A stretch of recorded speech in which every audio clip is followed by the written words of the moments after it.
London, the late 1920s. The world's teetering on the brink of the Great Depression. But in the opulent dining room of the Savoy Hotel, an American sits in comfort. He is loud, impeccably dressed, and ordering champagne with a snap of his fingers. He is treated with the deference reserved for the ultra-wealthy.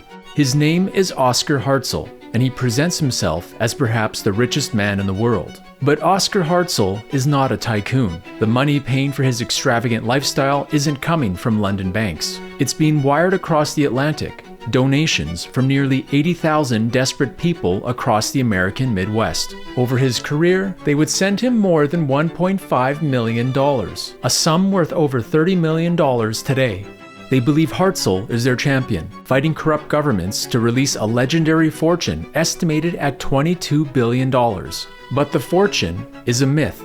The legal battle he claims to be waging is a fabrication. It was one of the most audacious and devastating confidence tricks in American history, a grand illusion built on a 300-year-old legend, which would ultimately consume everyone involved, including the architect himself.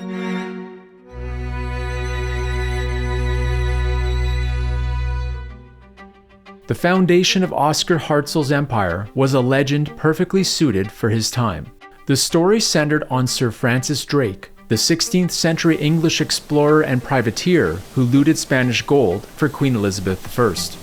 The myth claimed by Hartzell was that Drake had a vast treasure illegally seized by the British Crown. For 3 centuries, his estate sat unclaimed, gathering compound interest.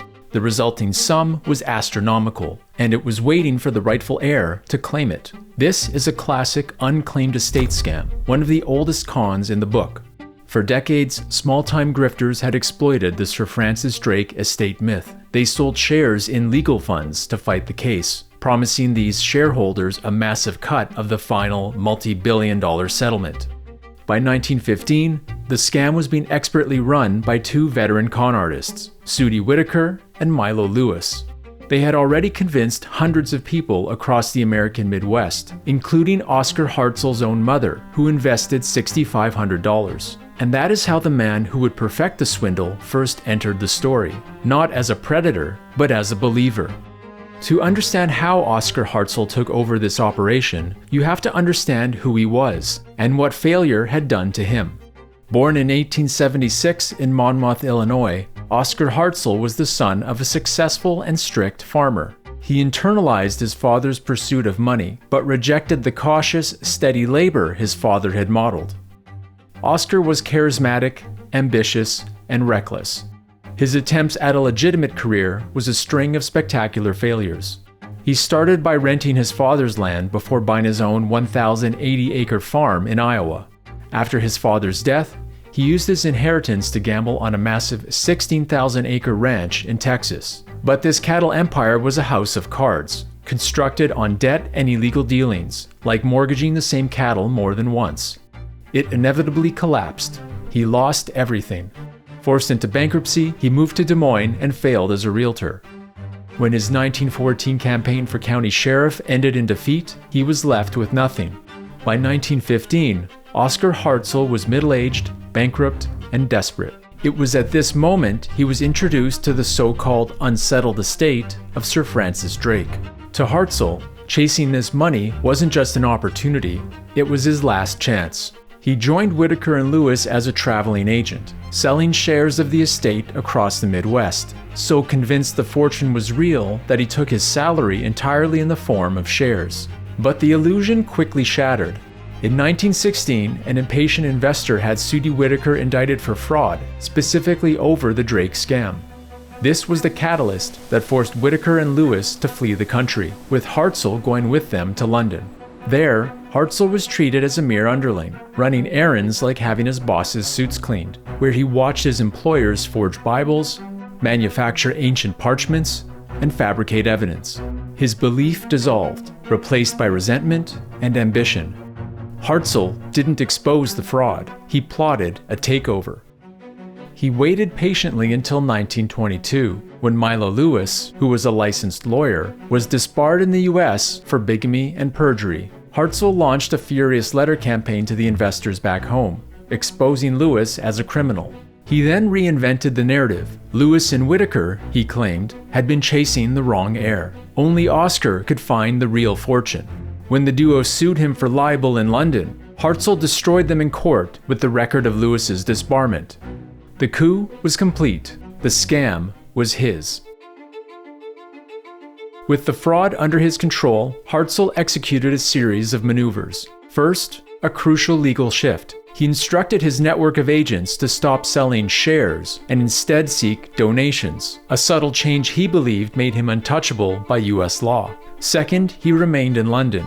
The distance provided mystery and a shield from American authorities. He shed his identity as a failed farmer and adopted the persona of a man with high British status. He also gave the Drake scam a new element. He fabricated a tale of discovering a hidden will in a church, identifying the true heir to Drake's fortune, the entirely fictional Colonel Drexel Drake. Hartzell then announced that Drexel Drake had signed over the entire estate, all the billions, directly to him, Oscar Hartzell. The donors were no longer investing in an estate, they were investing in Oscar. But this only intensified the scam's core problem. How do you maintain belief when the payout never comes? Hartzell became a master of the excuse. He claimed the King of England himself became seriously ill, unable to finalize the transfer.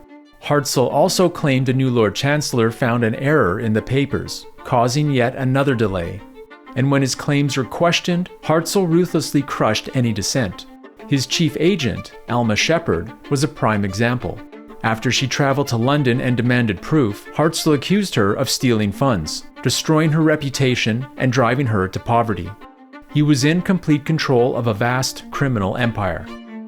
The scale of the belief in Hartzell can be difficult to comprehend, but to understand his 80,000 or so followers, one must understand the era. The scam reached its peak during the national catastrophe of the Great Depression. After the Wall Street crash of 1929, when logic suggests donations would dry up, the opposite happened. Contributions surged. People who had lost everything doubled down on the Drake estate. It was more than an investment. It became a sacred cause, their last hope. Hartzell skillfully exploited this desperation. He positioned himself as a populist hero, a champion fighting a battle against a corrupt and oppressive system that had failed them. The perception created a formidable political shield. When Iowa's Secretary of State attempted to take action against the fraud, he was met with a fierce public backlash. Hartzell's supporters protested vigorously through a letter-writing campaign, arguing they had the fundamental right to donate their money to whomever they pleased. The state backed down. The victims were protecting their predator. For years, Oscar Hartzell's transatlantic operation seemed untouchable. He was careful not to break any British laws, keeping him beyond the reach of US authorities. Bringing down his empire required a methodical international investigation, which was led by US Postal Inspector John Sparks. The entire legal case had to be built on one federal statute: mail fraud. Sparks chipped away at the organization, sending thousands of decoy letters to get Hartzell to incriminate himself. But Hartzell sensed the trap, refusing to reply through the mail. Sparks also pressured Hartzell's agents, but the donor's faith held firm. The breakthrough finally came when the US convinced Britain to act. In early 1933, Britain declared Hartzell an undesirable alien and deported him. When his ship arrived in New York, federal agents were waiting. He was immediately transported to Iowa to stand trial for using the US mails to defraud. The trial in Sioux City, in the fall of 1933, was a national spectacle. The prosecution's case was methodical, calling a series of experts to prove the scam was a fantasy. An Elizabethan scholar testified the Drake estate had been legally settled more than 330 years before the trial, in the late 1500s. Additionally, a British barrister testified that Hartzell's entire legal premise was impossible, explaining the statute of limitations on any claim to Drake's estate had expired in the early 1600s, just 12 years after Drake's death. Hartzell's legal team mounted a clever defense. They claimed Hartzell was a true believer himself and therefore lacked any intent to defraud. But the prosecution had a devastating smoking gun. They called a witness, private investigator Thomas Bernard. Bernard testified that in 1930, he had posed as a fellow conman and met Hartzell for drinks at the Savoy. Bernard told the court that a drunk Hartzell had confessed the entire fraud, admitting it was merely a racket. After a long deliberation by the jury, Hartzell was found guilty and sentenced to 10 years in federal prison. Incredibly, Oscar Hartzell's conviction did not end the fraud. He was able to avoid prison. His lawyer got him released on bail pending appeal. For all of 1934, Hartzell was a free man. His loyal Confederates kept the con alive, convinced the trial was a setup. They collected an additional $500,000. It was during this period of freedom that his mental state began to crack. He descended into fantasies about buying Ireland and claimed to his lawyer that the Pope wanted to steal his gold. In January 1935, his appeals failed, and he was finally sent to Leavenworth Prison. But authorities were still closing in on his network. After a raid on the scam's Chicago headquarters, Hartzell was brought back from prison to face a second trial in 1935. The prosecution delivered a stunning blow. Hartzell's own brother Clinton testified that years earlier, Oscar had admitted it was all a scam to make some easy money. Back in prison, his delusions intensified. He began to claim that he was not merely the agent of the Drake estate. He was Sir Francis Drake himself, reincarnated. Eventually, Hartzell was formally diagnosed with paranoid schizophrenia and deemed criminally insane. On August 27, 1943, Oscar Hartzell died of throat cancer in a prison medical center. In the end, the illusion consumed the illusionist, and Oscar Hartzell became another tragic victim of his own con.